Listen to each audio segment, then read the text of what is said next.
Hello, hello from Citi Field in Queens, New York. This is NYCFC Views Live, and it's post-game. New York City FC playing host to the Colorado Rapids, the fifth game of a five-game homestand.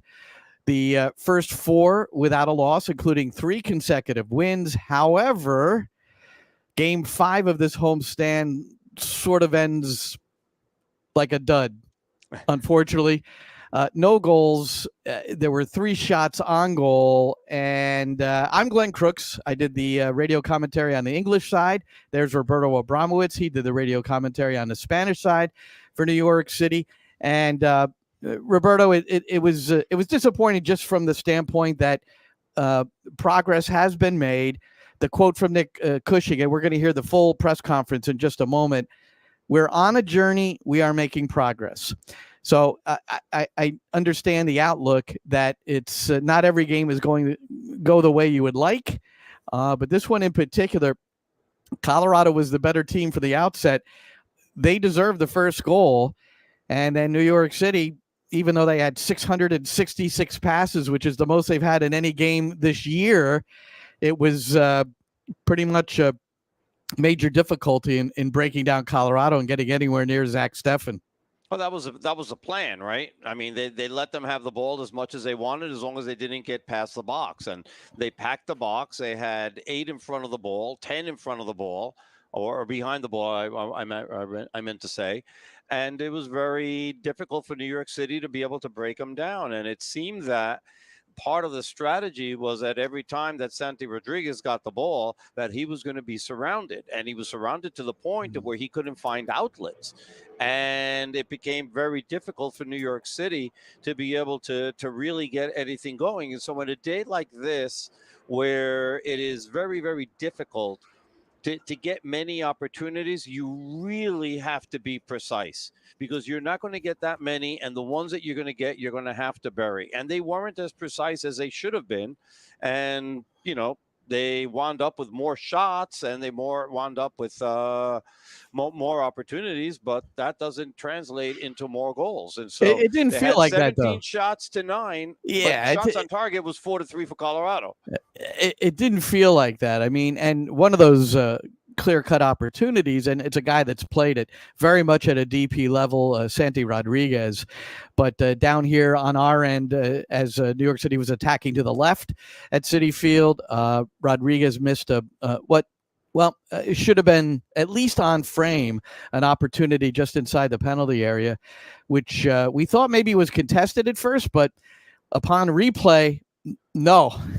He just leaned back, sadly. And once you lean back like that, it's going to be very, very hard, to be able to get it on target. And you could see, and especially on the replay, where you see he's totally leaning back when he's hitting that ball, and he wound up putting it over the net. And I'll say this: it's hard to get your knee. It's hard to get your knee over the ball when you're leaning back, but it's not always just leaning back. It's the shape of your leg going through the ball. So you can lean back and still get it on frame.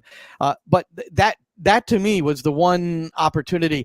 Go 1-1 into the interval when you were outplayed in the first half, and maybe things would have looked a little bit better in the second half. I think there were some interesting choices along the way, especially with the starting 11. And I haven't heard the entire press conference, so I'm going to hear it all for the first time in just a moment. We're going to play it back.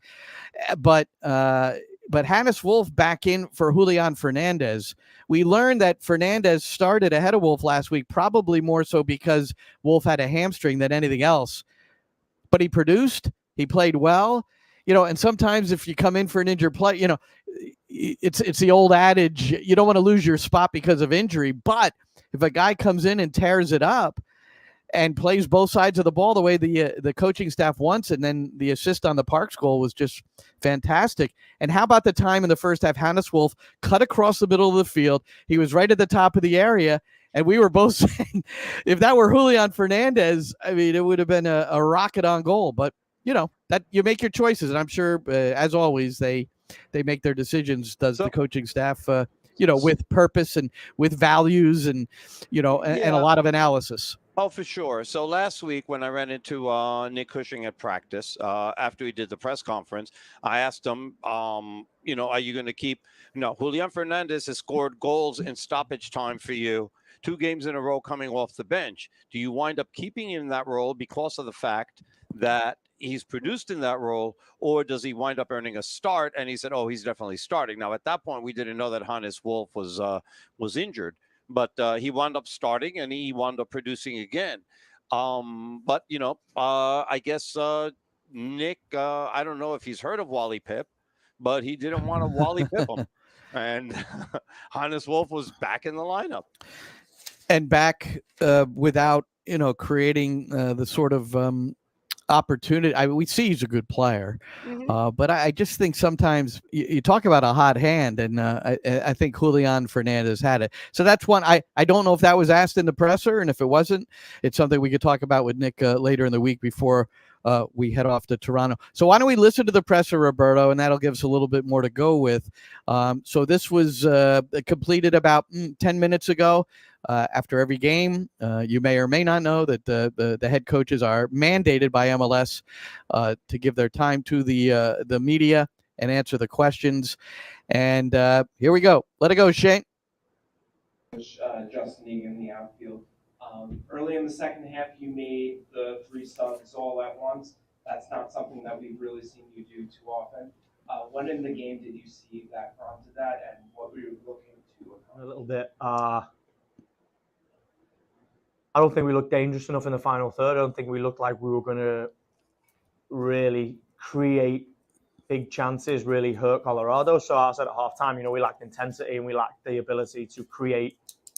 I think you've seen against DC and against New England and even Atlanta, and the offensive volume that we've had was far greater than the first half. So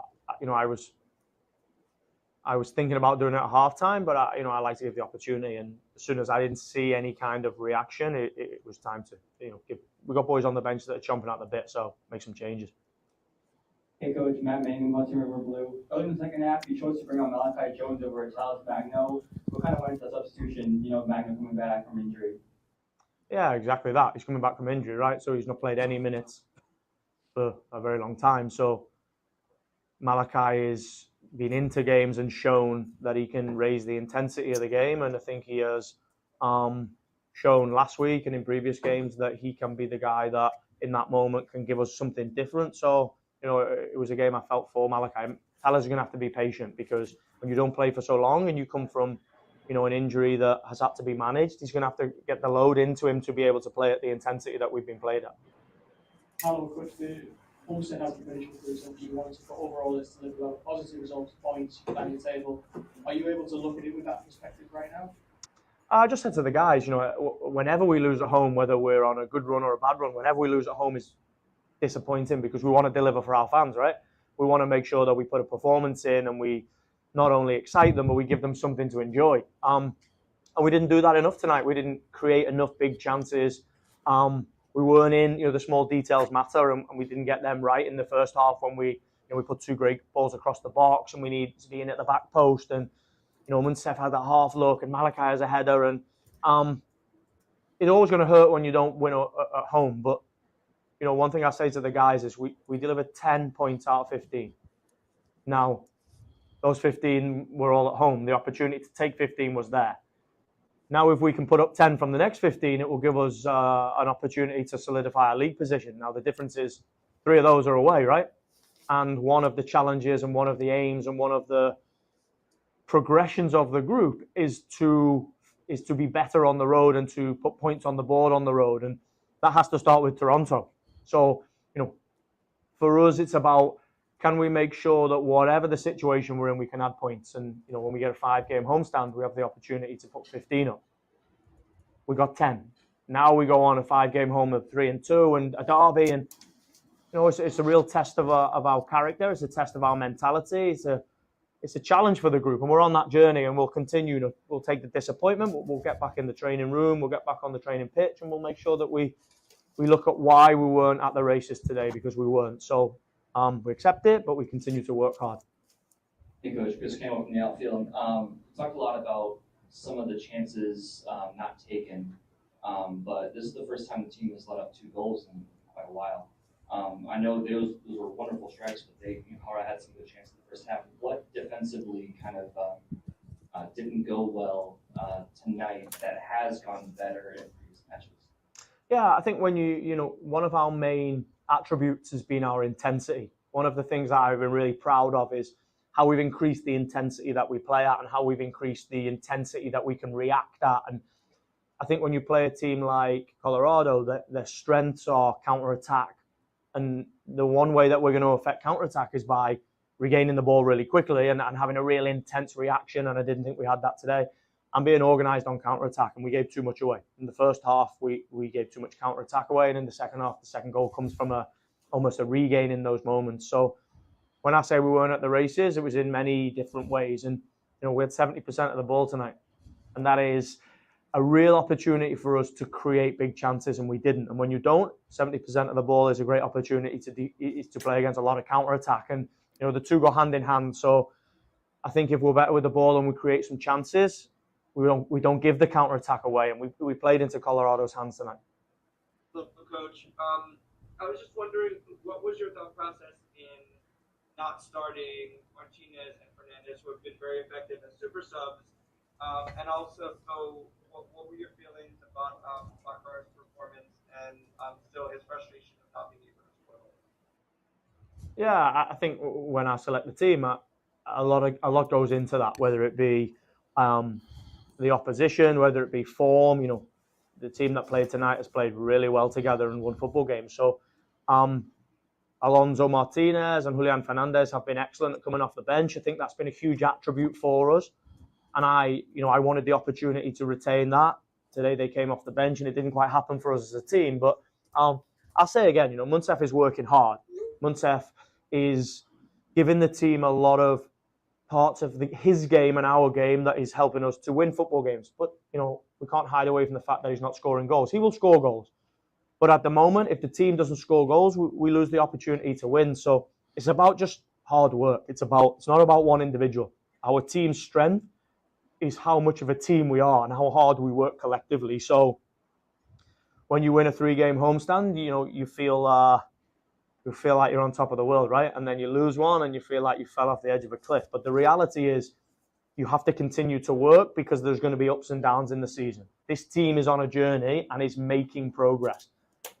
And I said 3-4 weeks ago that progress is disheartening, right? Progress is demotivating. Progress is disappointing. Because this tonight is part of it.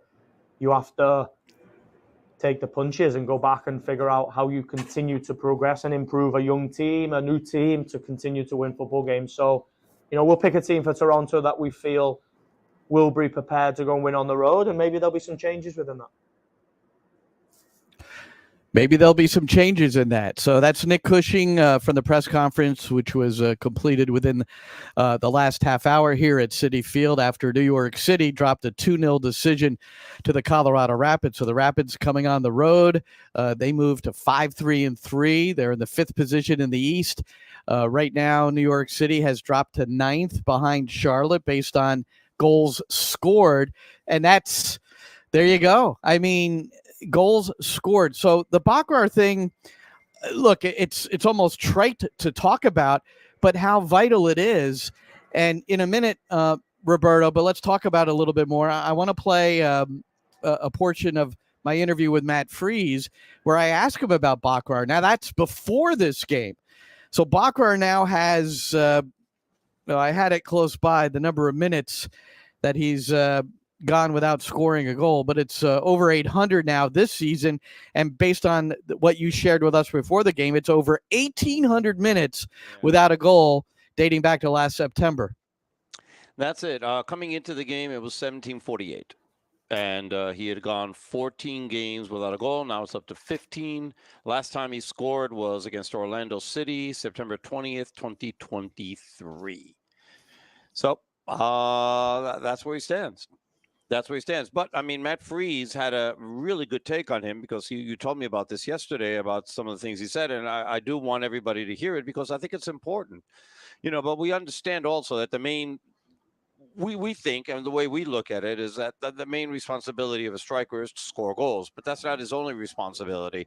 And Matt Freese elaborates on that, and a way a Harvard grad would. Yes, he does. And again, I sat down with him on Friday. It's a 23 or 4-minute interview that's up on my other podcast called On Frame in its entirety. I'll be playing some clips, but let's listen to this. And again, this is before the game. And my question was, well, you'll hear my question, but it's about Monsef Bakrar. Talk about how his teammates are trying to help him along here. I mean, it's well documented what's happening. The striker's not scoring goals, and he's getting chances. He's working hard. He seems to be doing everything correctly, except if you're a striker, you have to score goals. I mean, how's that going within the team? Two things on that. I think the first is, respectfully, I don't fully agree that the striker's main thing is to score goals. In our system, the striker's main thing is high pressing, creating chances, helping others, making runs so that other people can score, and as well as, yes, score goals themselves. There are, a list of 7 responsibilities, one of which is score goals, and he's doing the other 6 perfectly. And he's working his butt off, and we're all really proud of him, and we all believe in him. Like, he can finish, he's finishing in training, and we're all fully behind him from a confidence, perspective, as well as we want him to do well. He deserves it. Like, he works so hard. He's one of the few strikers in the league who contributes to his defending, or his team's defending, because he's working so hard with this press. And those are things that he has to continue to do. So that's the goalkeeper who gets to look out there, who is the subject of more against him when the team's not scoring. The pressure's early on. A guy like Matt Freese, who along with Santi Rodriguez, I think you'd hand out co-MVP awards for New York City here through 11 matches. But Bakrar today, 3 shots, none on goal, 2 were blocked, and that was in 67 minutes. But then again, on the defensive side, 5 recoveries, and that's the part of Bakrar where he works so hard to win the ball back or to force. The one thing Nick Cushing said in the pregame interview, which we don't have to share, but he said that backs hate playing against a guy like Bakrar. He may not be scoring goals, but they still don't like playing against him because of that. However, and Nick, this will be, I don't know how many weeks in a row we're going to hear this, where he says he will score goals. Now, look, I mean, that's like, he will score goals. Will it be in week 20? That's the whole thing. And now you have to really, really get all your impressions here, Roberto, on what Matt said and beyond. But how much do you now consider keeping him out of the lineup in Toronto, or because you're on the road, you want somebody up there to really be effective defensively against Toronto as your first line of defense as a forward? I don't know. Well, I think you're going to wind up starting him again because of all those intangibles and the way the system works and the reasons that Matt Freese explains. But look, the one thing I'm not going to take issue with Matt on this, but I will say maybe we give a little bit more weight, okay, especially the way the team is playing and the lack of goals. And maybe we'll give a little bit more weight to the importance of scoring goals out of that position versus, all the intangibles and all the other things that he does to make it easier for everybody else to score.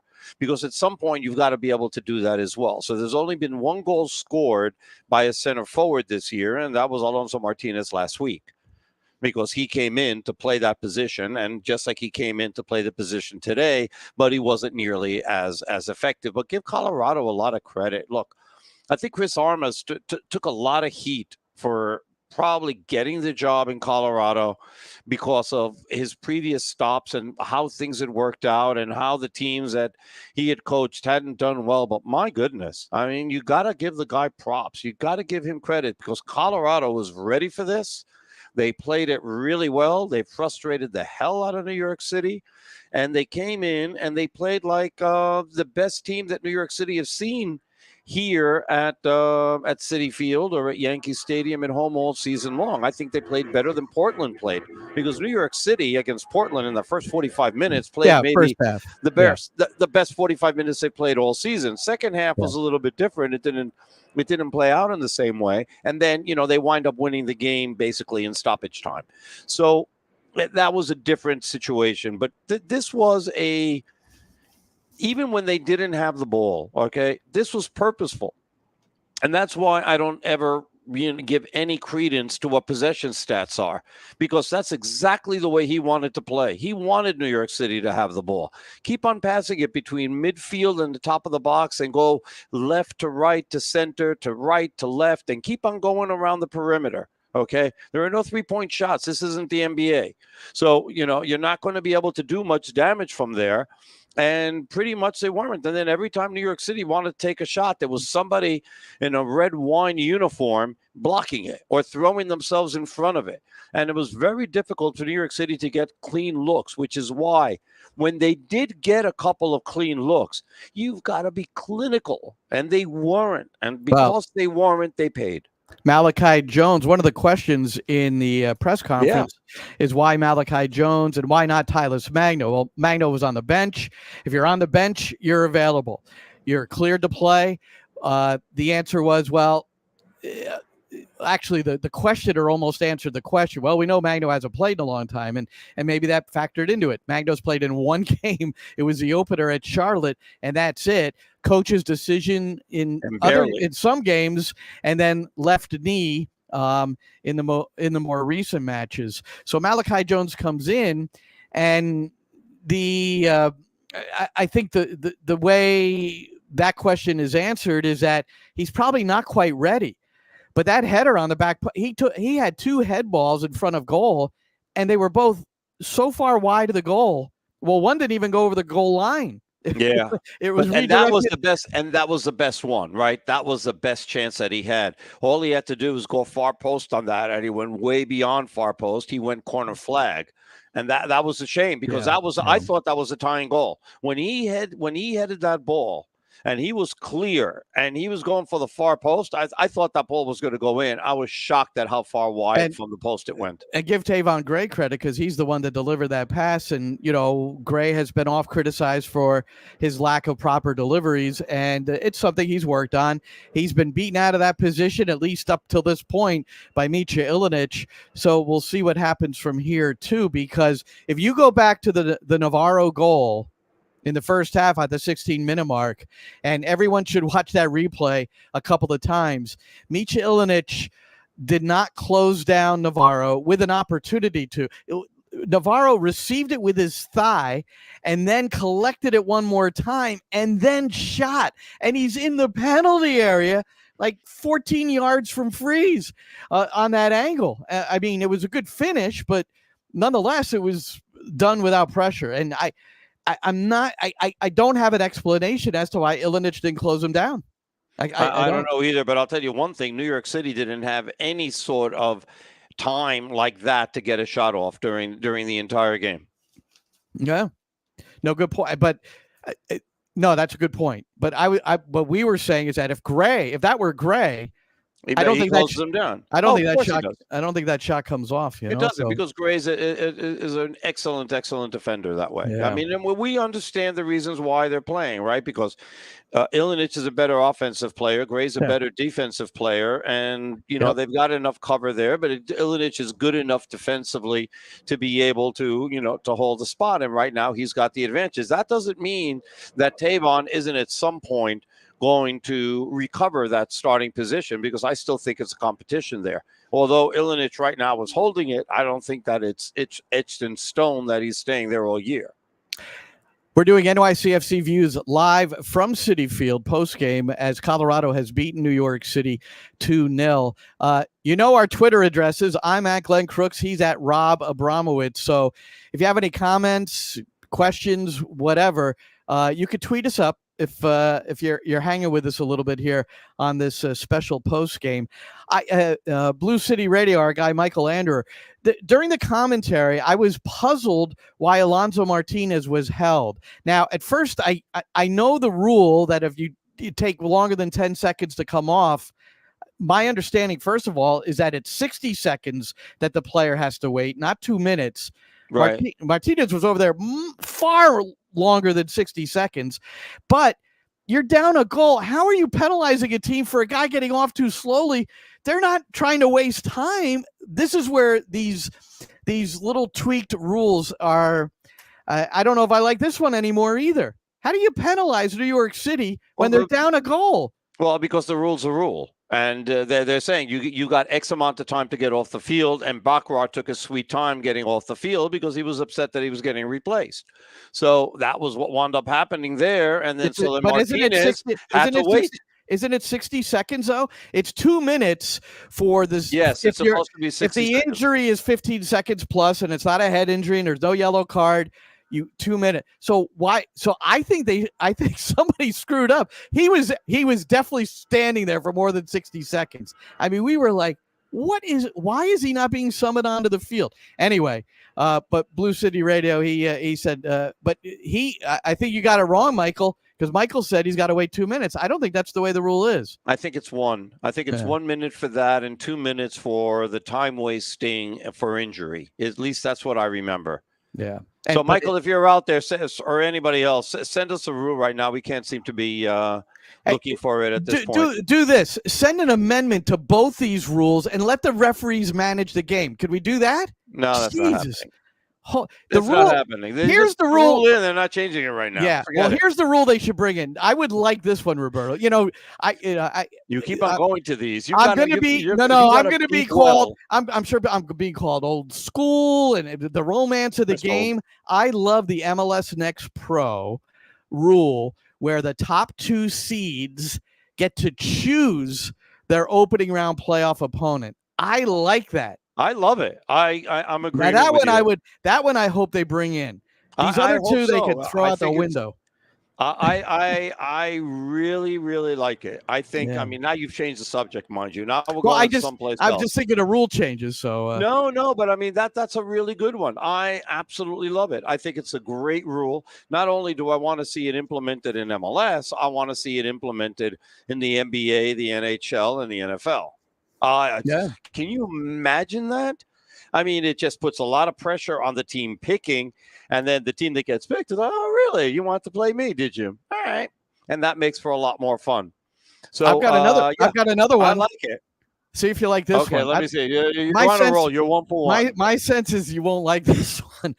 I think just like they do in the in other of our other professional sports in our states, make video review a coach's challenge and give the coach one challenge a game, one challenge either half.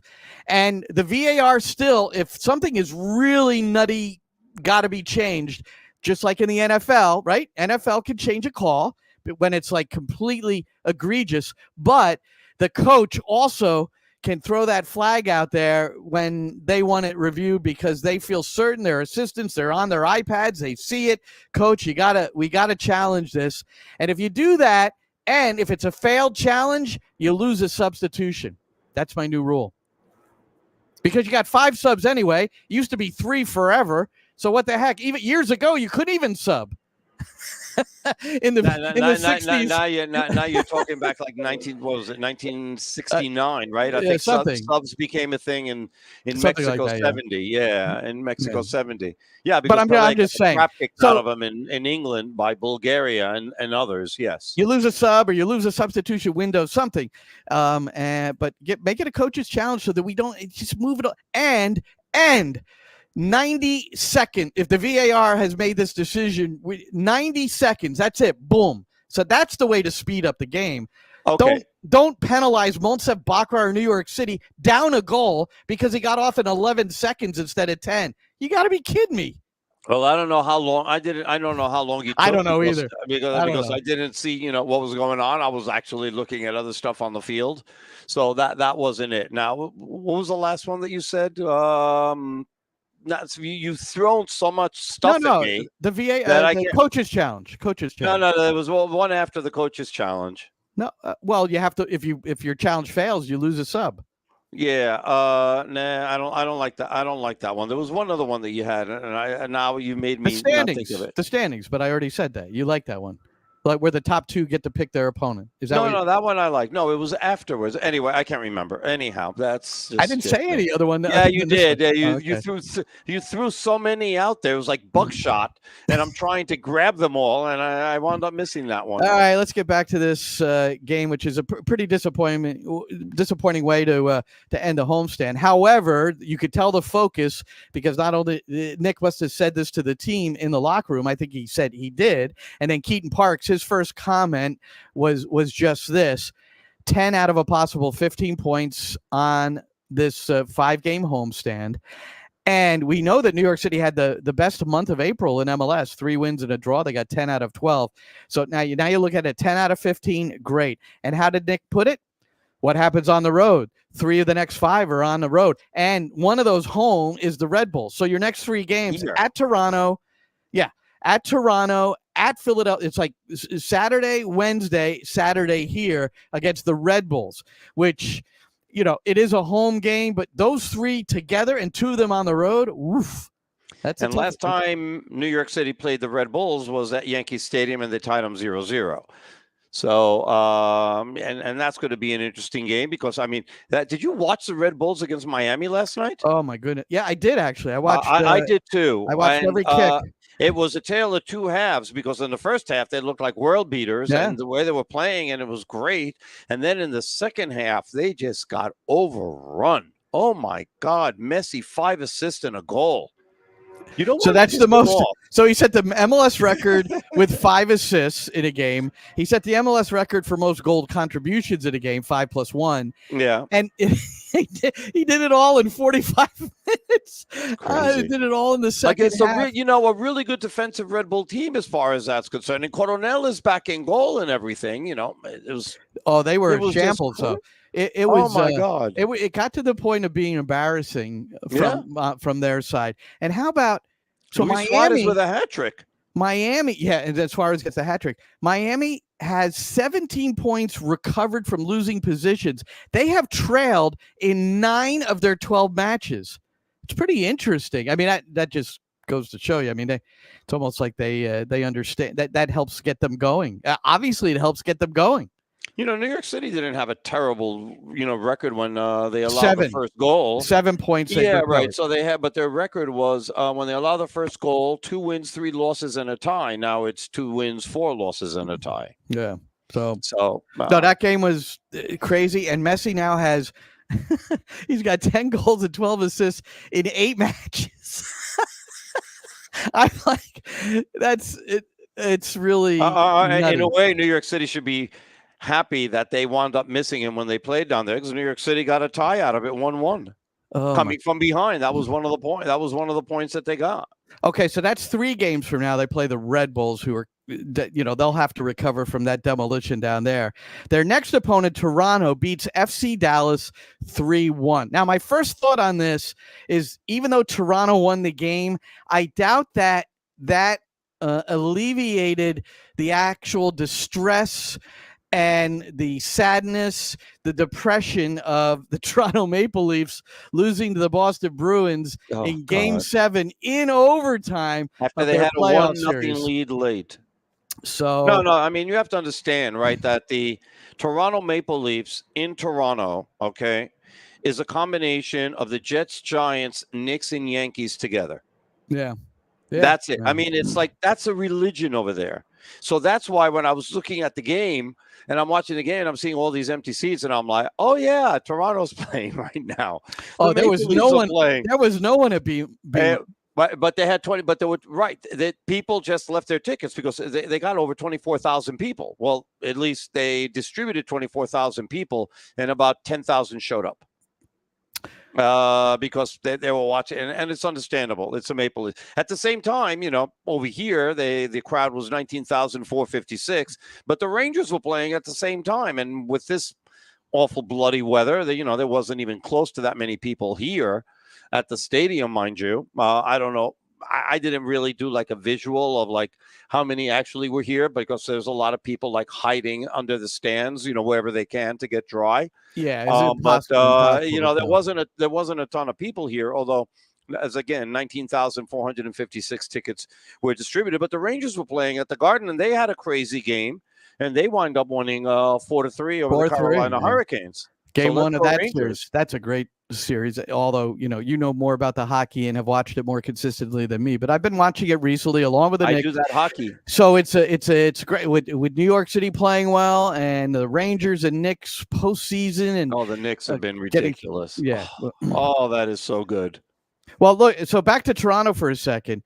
Now, you think Sean Johnson will have some incentive next week, the former New York City keeper.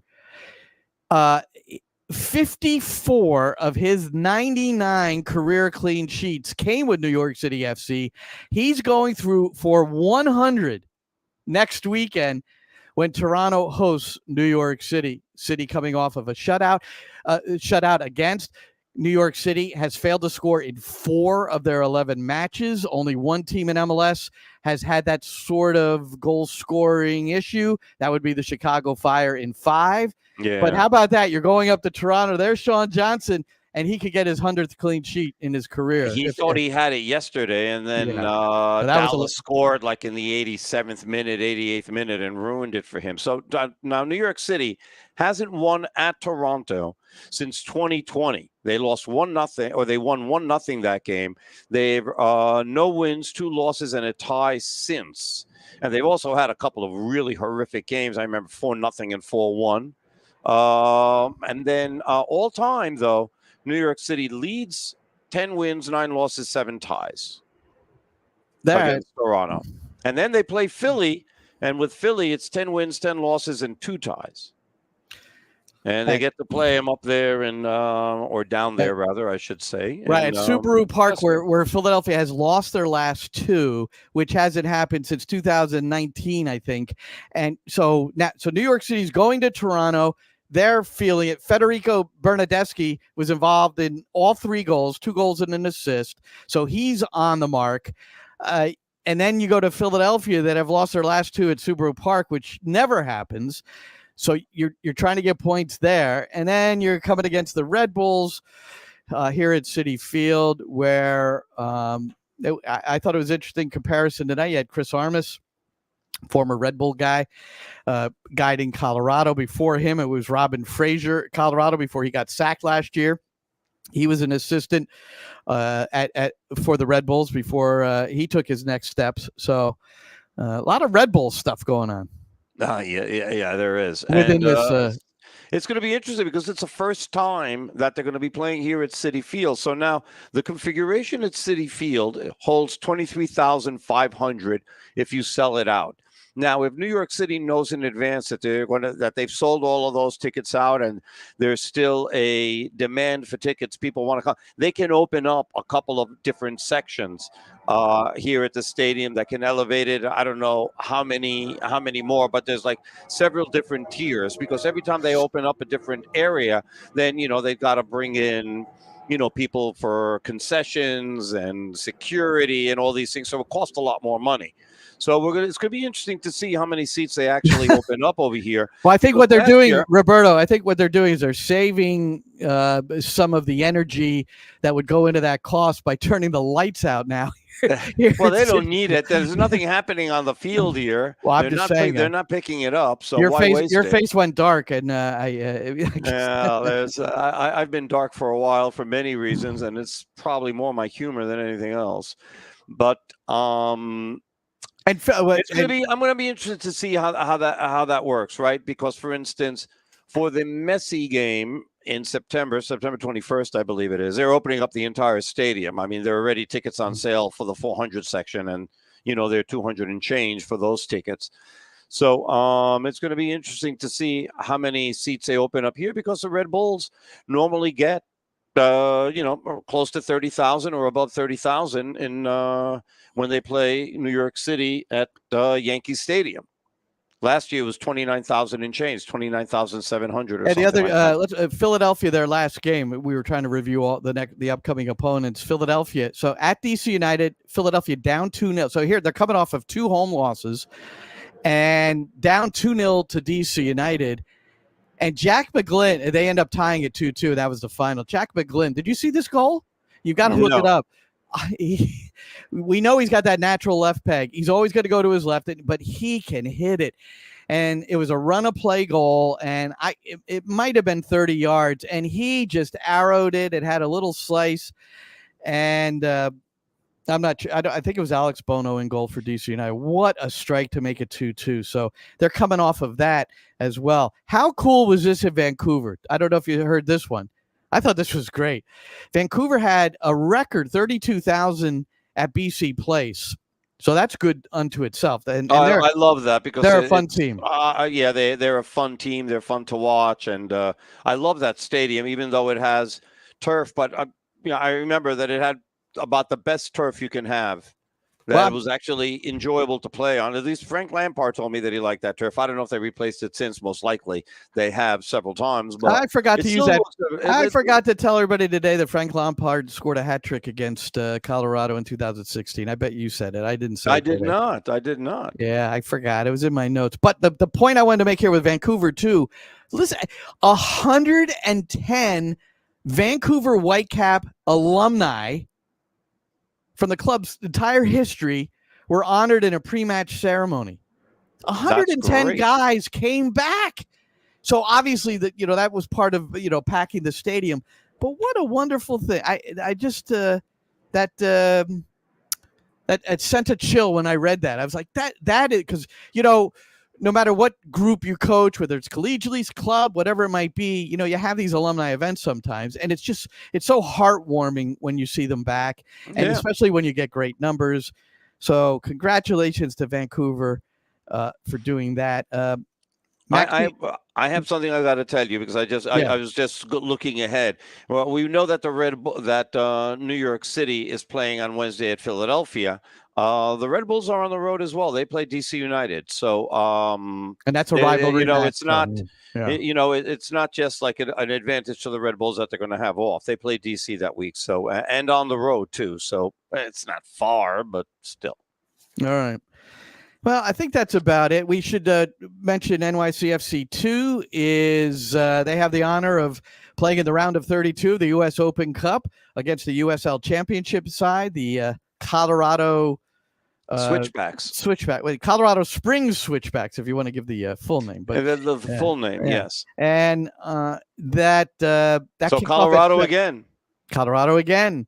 And it's a 7:30 kickoff at Belson Stadium. And I have decided I'm going to work it out and figure it out. I'm going to be there, Roberto. So I hope. I believe I've got. If I'm not working, then I will be there as well. I know I've got an NBA game to call, and I think it's Tuesday.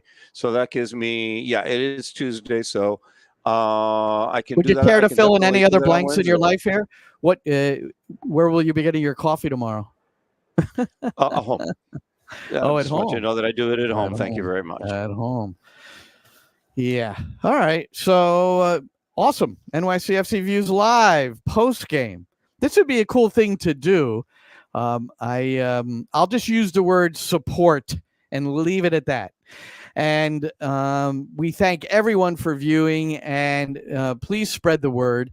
The one thing I would also add is Roberto and Ariel Hudas on the Spanish side do a pregame live stream.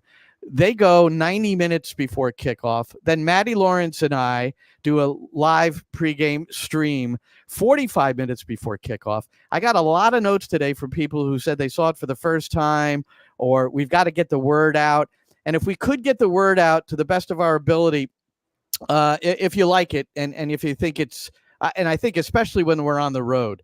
So when we're in Toronto, I think we're an asset because we've been there with the team and the hotel, and we got some things to say. And it's pretty rare when we don't have some information to share that I know you would be interested in. So we'll have another one of these probably Thursday after the New York City FC2 match. But we'll figure that out as we go along during the week. So the one thing I want to add to that, what you're saying, and this is what makes it even more important, I think, is the fact that New York City doesn't get the benefit of the doubt in the media the mainstream media here in New York City. This isn't like DC, where Stephen Goff of the Washington Post travels with DC United all over the country. It's just, it's not like in Philadelphia. Jonathan Tannenwald is with the Union, and they get great coverage from the Philadelphia Inquirer. You saw what happened in Columbus this week when they beat Monterey, where it was like big news in Columbus. And the fact that they were able to, on TV, troll, which was great. They were talking about Anthony Precourt's. They went to show Anthony Precourt's trophy cabinet, and it was obviously empty. It was some empty shelf. And that was the local TV station that did that. Yeah, that was right? a local TV. It was That's sort of great. like their version of the Today Show or whatever. That was local. Good morning. It was Good Morning Columbus or something like that. Whatever it was, it's brilliant. New York City doesn't get any of that.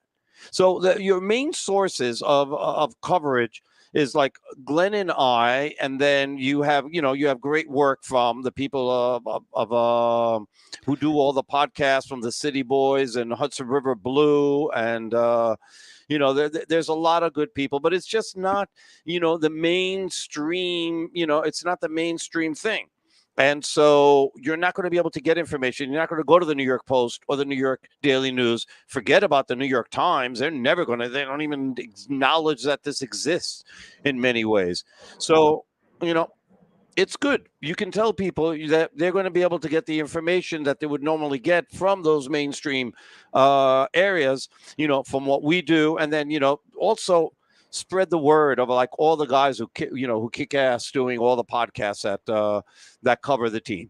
So, and it happens in English and it happens in Spanish. I have a Spanish one. Glenn has, we do this, and then there are other ones as well. He's got on frame that he may talk about New York City or other things like that.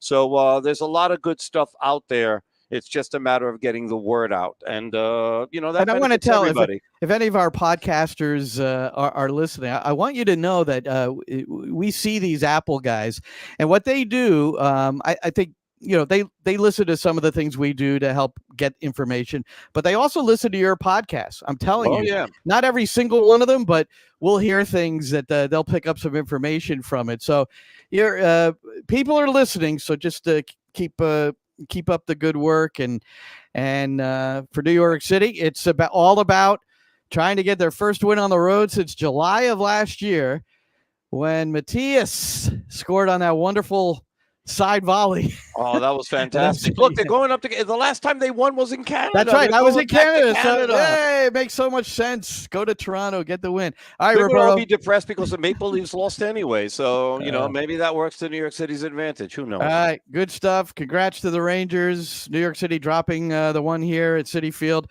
to Colorado 2-0. But still, it's been a good stretch for New York City. They're still above the playoff line in the Eastern Conference, and now it's on to the road in Toronto. But we'll see you before we leave. So for Roberto Abramowitz, I'm Glenn Crooks. Thanks so much to Shane for hanging with us on a Sunday night as well, and thank you on NYCFC Views Live.